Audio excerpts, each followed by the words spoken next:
I'd be interested in your thoughts if you think regarding the need for some types of new regulations or controls to protect what I would call the average investor. And I don't mean to protect them from making a wise investment decision or a poor one, but in this era that we live of electronic high-speed trading, the tremendous volatility that we have in the market, so much of it being caused by organizations that have enormous amount of assets, but they're buying stocks in the morning, they're closing out their books and all their positions at 4:30 in the afternoon. Their decisions are all based on mathematical algorithms. They really don't give a damn about how the company's doing or what's happening. It's all, is it up an eighth, down an eighth? Should we buy? Should we sell? It's disconcerting and unsettling to a lot of the average investors.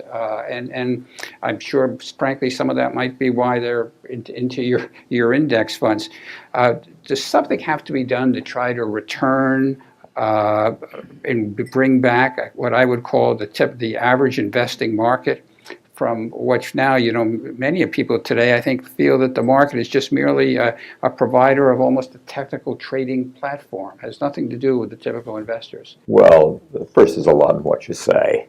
I'm not happy with it either. But I guess the one thing I'd say is it shouldn't bother anybody in the room, any stockholder, anyone that's investing for the long term, investing for retirement, that these jumpy markets simply do not matter. I mean, they're funny. They do it for no reason at all. The press will give us an explanation of why they went up and why they went down without any knowledge. They basically say it went up, there must have been some reason. No, there's no reason. Just a little speculative way of going through there. So it basically, I think the first responsibility we all have is not to really care about that. And we're starting to make a little progress. You may have read about it in the papers. We're trying to get this business to turn more toward being a fiduciary business than a marketing and a salesmanship business. And I actually have had the privilege of working with the people at the Department of Labor, the National Economic Council, and the Council of Economic Advisors to try and get this fiduciary duty standard applied to retirement plans by the Labor Department. And of course the SEC is complaining because it's their turf, but the Department of Labor is saying, well, wait a minute, if you're not going to do anything, we're trying to save retirement plan investors to get exactly where you are.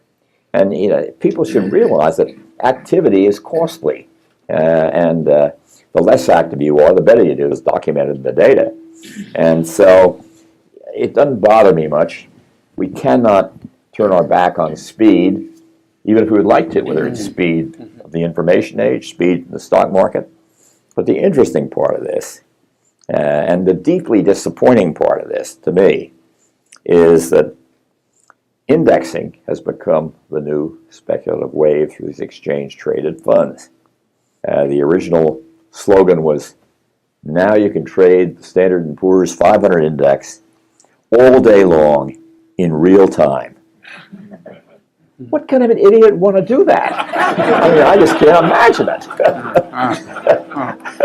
So every day, look in the Wall Street Journal, the most actively traded stock on the New York Stock Exchange is the SPDR, the Standard & Poor's 500 exchange-traded fund. It trades around $20 billion a day. That's an annual turnover of, I think it comes out to about 2,700% per year, 2,700% turnover. And actually, the inventor of that fund, he came to me, Nathan Most, and he said, I've got a great deal for you. And he said, I have a way that you can trade your S&P 500, and we use it. You can get much bigger because you can get all the traders. And I said, look, that's just not my bag. We're not going to do that. And it's now a hugely successful fund run by State Street. Ask me if I care. I mean, I just am not a trader. It's long-term investing. It's fiduciary duty, with what we're working on in Washington. And people are figuring out a way that, brokers aren't, where they don't have to say, I'm putting your interests first.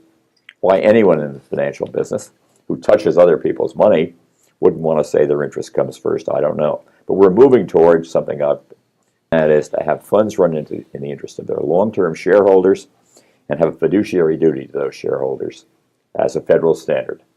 And we're creeping up on it through the Labor Department right now. So, I won't see it come to its full fruition, but I'm very happy with the direction we're going, and I'm really happy to be part of it. Good.